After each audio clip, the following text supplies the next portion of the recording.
미국의 영화배우 마이클 만이 감독한 헐리우드 영화 퍼블릭 에너미라는 영화가 오래전에 상영되었습니다. 1930년대 미국의 경제 공황기에 불황의 원인으로 지목받은 은행 돈만 털어 민중에게 영웅으로 추앙받던 은행 강도 존 딜린저를 실제 인물을 배경으로 만든 영화이죠. FBI 후보국장은 존 딜린저를 공공의 적 1호로 규정하고 당시 최정예 수사관 멜빈 퍼비스를 투입하여 추적에 나섭니다.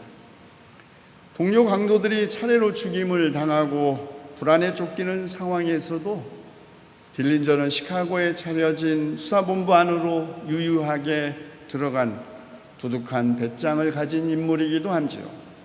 그런데 어느 날 딜린저가 사랑에 빠집니다. 오페라 극장에서 손님들의 고급 외투를 보관하는 일을 하는 프랑스계 아버지와 인디안 여성사에서 태어난 혼혈 빌리 프레셔. 딜린저는 빌리를 시카고 최고의 상류사회가 모이는 식당에 초대합니다. 초대받은 빌리는 식당에서 안절부절합니다. 주위를 둘러봅니다. 왜 그러냐고 딜린저가 묻자 빌리는 사람들이 자신을 쳐다보는 이유가 아마도 자기가 입고 있는 옷이 너무 초라해서 수상한 눈으로 저를 쳐다보는 것 같다고 말하죠. 그래요? 당신이 너무 아름다워서 그런 게 아니고요. 벌떡 일어나 훔쳐보던 주위 사람들을 향하여 야, 뭘 봐! 하고 큰 소리를 지릅니다.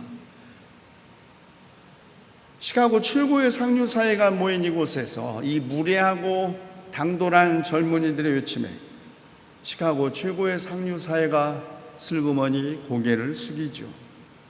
실례지만 무엇 하시는 분이시죠? 저 은행 강도입니다. 아니, 진짜로 무엇 하시는 분이시냐고요? 저 은행 강도라니까요. 아무리 그래도 여성과 만나 처음 데이트하는 자리에서 지나치게 솔직할 필요는 없지 않겠습니까? 하지만 그게 사실인데요 하고 딜린저는 자신이 살아온 이야기를 합니다. 어려서부터 알코올 주정뱅이 아버지에게 두드려 맞아 소년원을 제집 드나들다가 성장하여 친구들과 탈옥해서 은행 강도가 된 이야기를 하는 중 딜린저가 한 한마디 말, 그 말이 제 가슴에 남았습니다. 제가 말이죠, 지금까지 살아오면서 보니까 왜 그런지 사람들은 다음과 같은 질문에 관심이 많더군요. 어떤 질문? Where are you from? 사람들은 도대체 당신이 어디서 왔는지에 관심을 갖고 그것을 매우 중요하게 생각하지만 나는 Where we are going to, 우리가 어디로 갈 것인지에 더 관심이 많습니다. 여러분, Where are you from? 이 질문은 언제 받습니까? 아마도 우리가 외국에 나갔을 때 그 국적이 무엇인지를 묻는 질문이겠죠.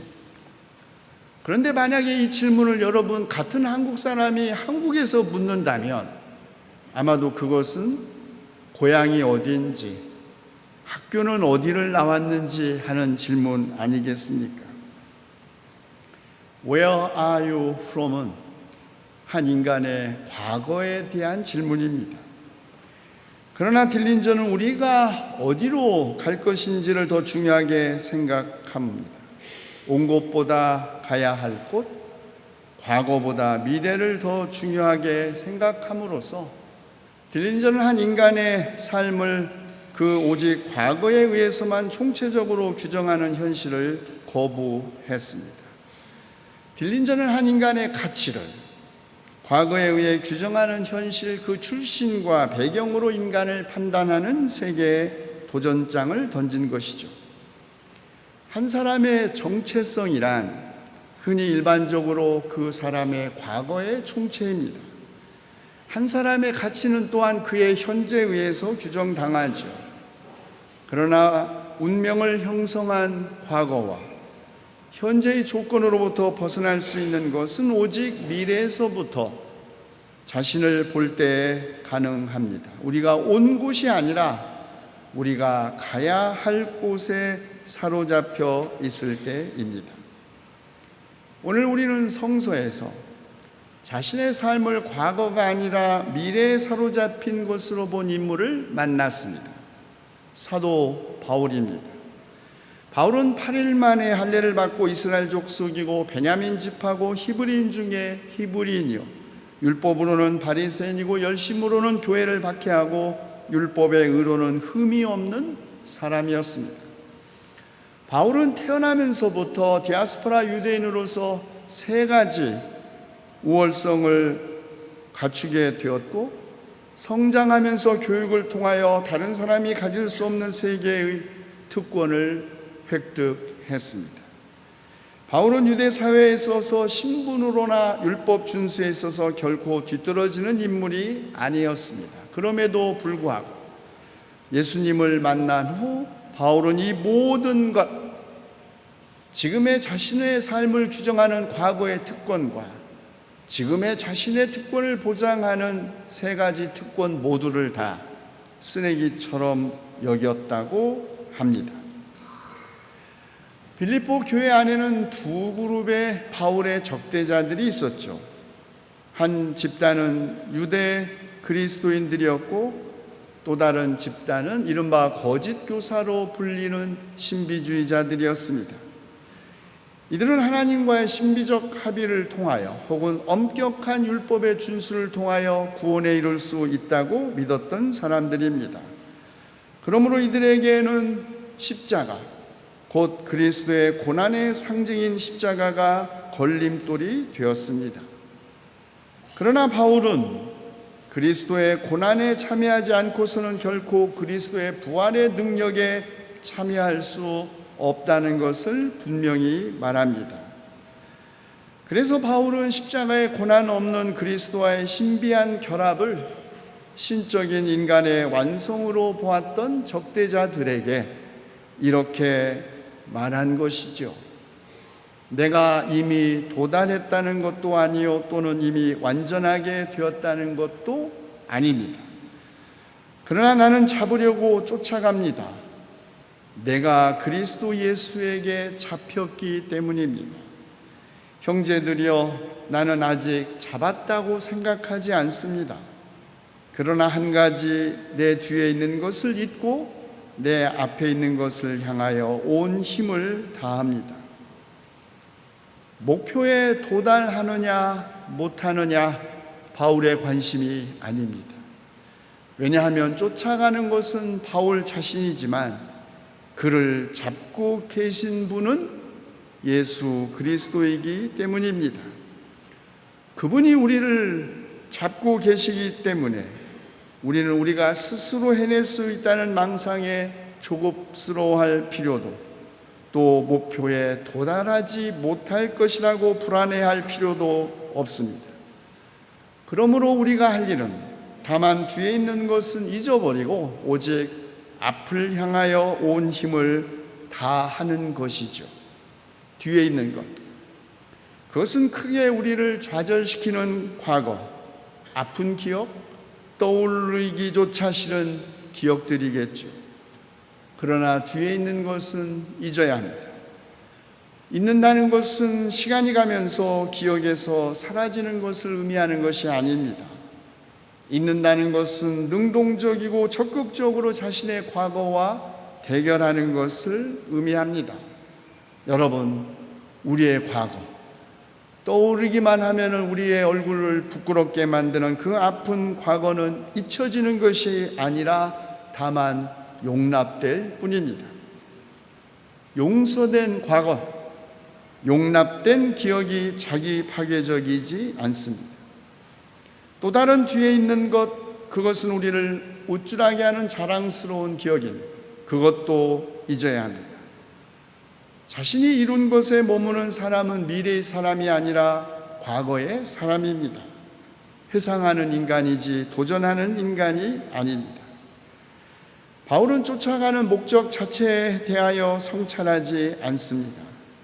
다만 구체적인 목표점을 제시하는데 부름의 상이 그것입니다.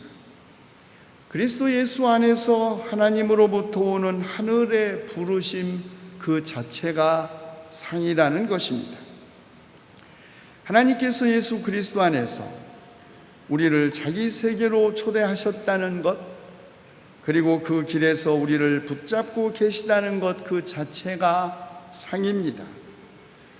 하나님께서 예수 그리스도 안에서 우리를 부르셨고 지금도 우리를 붙잡고 계시기 때문에 우리의 나약함과 불신앙에도 불구하고 우리는 희망을 가질 수 있습니다.